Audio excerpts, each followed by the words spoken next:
And so welcome back to another one, you guys. If you're new to the channel, my name is Andrew with Younger Toyota in Hagerstown, Maryland. For more information on our inventory, please feel free to check out the link in the description box below. So today we're in the brand new 2024 Toyota Corolla Cross because, of course, you get legendary Toyota reliability. You get 2 years or 25,000 miles of complimentary maintenance.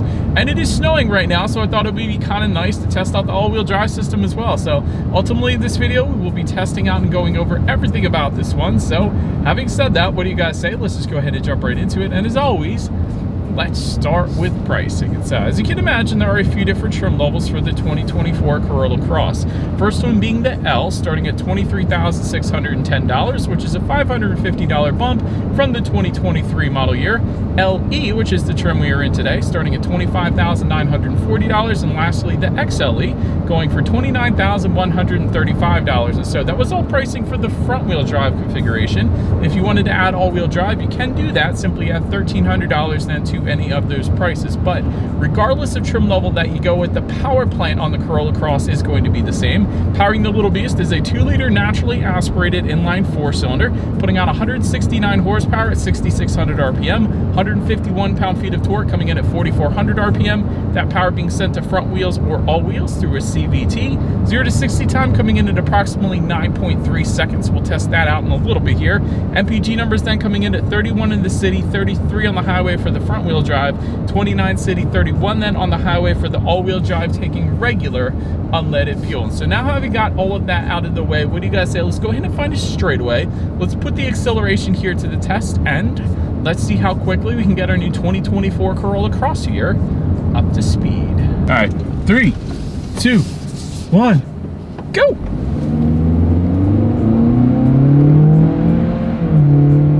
It's kind of loud. Yeah, it's not the quickest thing in the world. It's not bad. It's actually a lot quicker than I expected it to be. It's certainly not as slow as the Mitsubishi Mirage, but again, not the quickest thing in the world. But it's one of those things where you kind of learn how to drive your car the more you drive it. It's kind of like the visibility in a Camaro or a 370Z or something like that. You just get used to it. So I don't see any issues with merging onto the highway or anything like that in the Corolla Cross. It would be perfectly fine for me. But anyways, to go along with that acceleration, as always, braking is equally important. And so up front, you will find 12-inch ventilated front discs. In the back, 11.1-inch solid rear discs. As far as that 60-0 stopping distance goes, it actually comes in at a very impressive 120-foot number.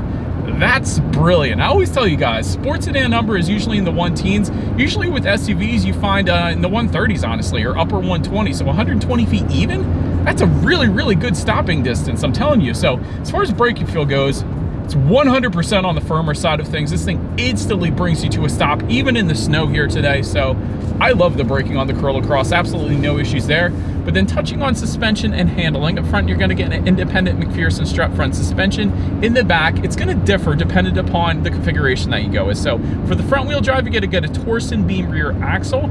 For the all-wheel drive, you're going to get an independent multi-link rear suspension. And front stabilizer bar comes standard for all trims, but if you want a rear stabilizer bar, you got to go with the all-wheel drive. So essentially what I'm getting at is if you want better handling and if you want better ride quality, you're going to go with the all-wheel drive system for the Corolla Cross. I'm just saying. So overall, as far as ride quality goes, it has been perfectly fine on my short little test drive here today. These roads are very, very smooth, but having said that, I've had no issues with ride quality on the Corolla Cross. So 100% Toyota. As far as steering feel goes, that's one of the first things I noticed. It's a very loosey-goosey steering feel, as to be expected in most SUVs. Sometimes I'm kind of impressed with the heavier steering feels, but they're rare, I will say that. So it's to be expected. It honestly feels just like the steering feel in the Corolla, if you're familiar with that. So wouldn't have minded if they put maybe a steering feel firm mode like Volvo does or something like that, just to adjust the steering feel and make it a little more weighted.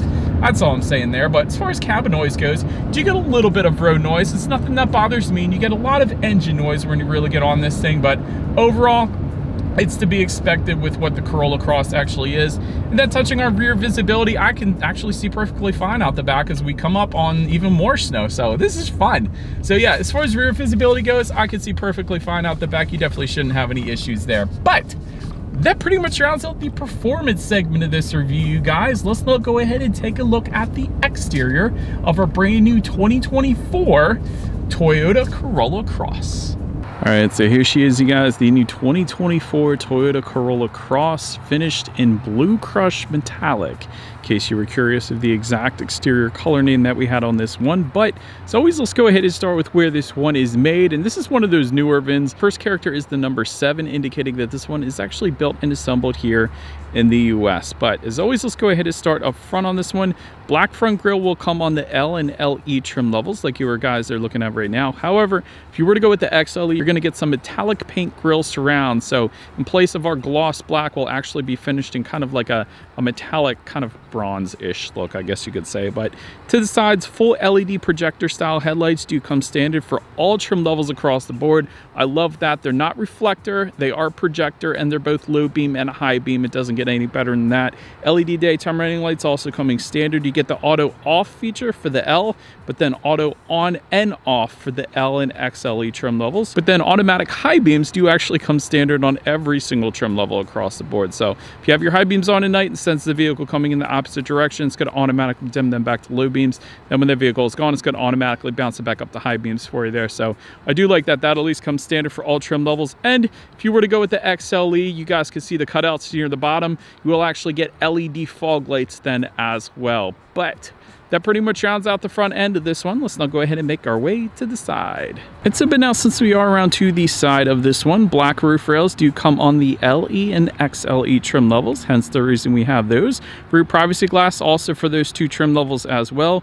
You will find some silver or black kind of floating roof line. You guys can see that going towards the C-pillar there. And actually, if you get up a little bit closer, you're gonna find that it actually does say Corolla Cross on it as well. I'm gonna show you that to you guys real quick. You see that it says Corolla Cross, and actually if you go down a little bit, you're actually going to find that there is some Corolla Cross lettering found in the rear taillight there as well. Hopefully you guys can see that it does say Corolla Cross. So I like that. I like the little attention to detail that Toyota put into that. But anyways, black power adjustable side mirrors will come on the L trim level, but they will be body colored for the LE and XLE trims, but then heated for those two, and also with LED integrated turret signals for the LE and XLE trims as well. So let's take a look down at the wheel setup. 17-inch steel wheels with covers for the L trim, 17-inch aluminum alloys for the LE, that is what you guys are looking at, and then 18-inch aluminum alloys for the XLE. But that pretty much rounds out the side profile as the snow starts to pick up here. Let's now go ahead and make our way to the back. All right, so now since we are around to the back of the Corolla Cross, body colored shark fin antenna found all the way to the top. Just below that, rear spoiler. Just below that, rear window wiper. Trim level badging found on the back tailgate there as well. So if you ever wander onto a lot, maybe on a Sunday, that's where you're gonna go ahead and find the trim level badging, as well as the all-wheel drive badging if the Corolla Cross is equipped at least. LED taillights come on the XLE trim level only. Otherwise, you're gonna get halogens back there. You do have some body colored accents towards the bottom there. I like that on the rear bumper. And of course, a single exhaust outlet for all trim levels across the board. So having said that, I do believe you guys know what we have to do next here. As always, here is that exhaust clip.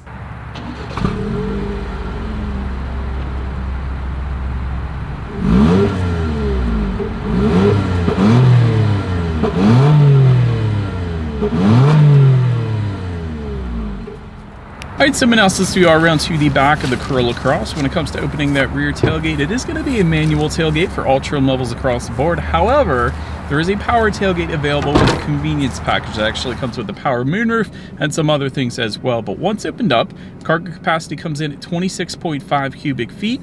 If that was not enough space, there is a 60-40 split, meaning the rear seats do fold down for quite a bit of extra space then if you needed it. LED cargo lighting coming standard. You don't always find LEDs in the cargo area, so I like that.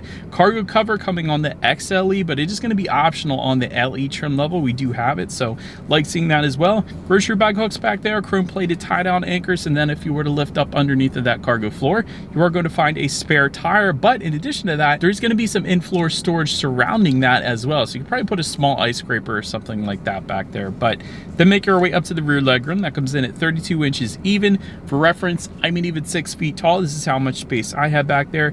Rear ventilation actually does come standard for all trim levels across the board. You're going to find dual rear USB charging ports for the LE and XLE trim levels, and then a rear center armrest armrest with cup holders for the XLE trim level only. And then make your way up to the front seats, manually adjustable cloth seating for the L and LE trims, 10-way power driver's seat with power lumbar for the XLE, Softex upholstery for the XLE, heated front seats for the XLE as well. As far as seat comfort goes in our LE trim level that we have with us here today, it's actually been perfectly fine. I haven't had any issues in my short little test drive here, so for manually adjustable cloth seats, they actually get the job done, so I haven't had any issues there.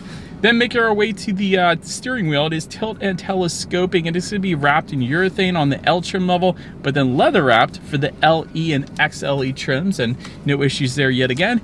Then make our way to the startup. Let me start by showing you guys the key here. You got your Toyota logo all the way to the bottom, lock and unlock, but it is all keyless entry with a push button start for the LE and XLE trims only. So all I'm going to do here is simply put my foot on the brake and press that black engine start button located just kind of by the driver's right knee. And so once started up, there's going to be two different gauge clusters, 4.2-inch digital screen front and center for the L and LE trim that we have today, but then you will find a full 7-inch digital gauge cluster for the XLE trim level. But through the digital screen, you can check out outside temperature, how many miles you have left until you hit empty. There's a digital speedometer, pretty much everything you could possibly want on the digital screen at least. But then make our way to overall interior quality. Power moonroof is going to be a $940 option for the LE and XLE trims, but it also does come with a convenience package, which by the way goes for right around $2,100, I believe. So we do have that. I like that. But auto dimming rear view mirror for the XLE trim level, ambient lighting for the XLE trim level as well. Wireless phone charger coming on the LE and XLE trims. That's located just in front of the shifter. I like seeing that.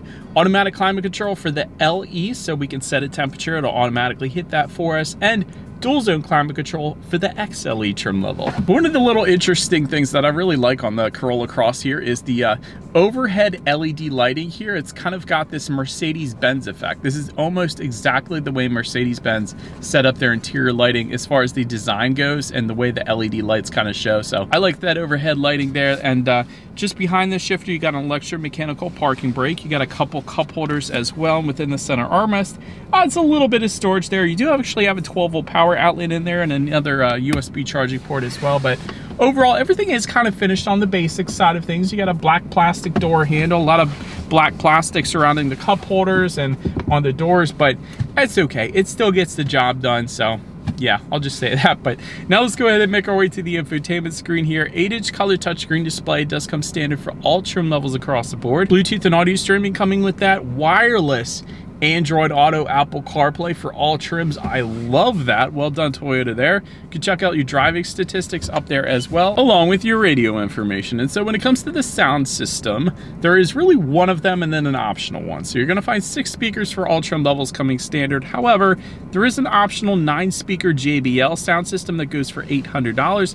We don't have that one with us here today. We do have the 6 speakers. So having said that, what do you guys say? Let's go ahead and turn on the radio, see what we got playing today, and let's test out the clarity of this one. Actually, not that bad. I usually say that too, I feel like, about Toyota 6-speaker sound systems. They're pretty good for 6 speakers. I'll just put it that way. You expect a lot less, and actually you're kind of greeted with a good bit of bass. Very good clarity actually for 6 speakers as well. Having said that, I remember reviewing the JBL sound system in last year's Corolla Cross that I reviewed, and that was amazing. I love that, but this was actually pretty darn good for 6 speakers as well. But last thing I want to mention to you guys on the infotainment screen is when you do put the Corolla Cross in reverse, you will find a rear view camera. Not the highest definition rear view camera, but it still gets the job done nonetheless, which is always is going to lead us into safety. And so to start, IIHS Top Safety Pick Plus, which is the very highest designation given by IIHS. That pretty much says it all right there. Front side curtain airbags do come standard. Driver's knee airbag up front as well, but also in the back, rear side impact airbags. That's like an $800 option for Mercedes and BMW. Also in the back, latch, aka lower anchors and tethers to children for the rear car seats, rear child door locks, tire pressure monitoring system, but also coming standard Toyota Safety Sense 3.0. That gives you a pre-collision system with pedestrian detection, lane departure alert with steering assist, lane tracing assist, dynamic radar cruise control, and road sign assist then as well. Then if you were to go with the LE or XLE trims, you're going to add to that a blind spot monitoring system with rear cross traffic alert and safe exit assist then as well. So overall, when it comes to my final thoughts here on the Corolla Cross, excellent safety. You can't beat an IIHS Top Safety Pick Plus. Legendary reliability, that has been proven at this point. The JBL sound system is excellent. I remember that one in last year's review. 6-speaker sound system, it's pretty good as well. Good starting price point as well. Starting in the lower 20s is definitely a rarity these days with inflation and all that.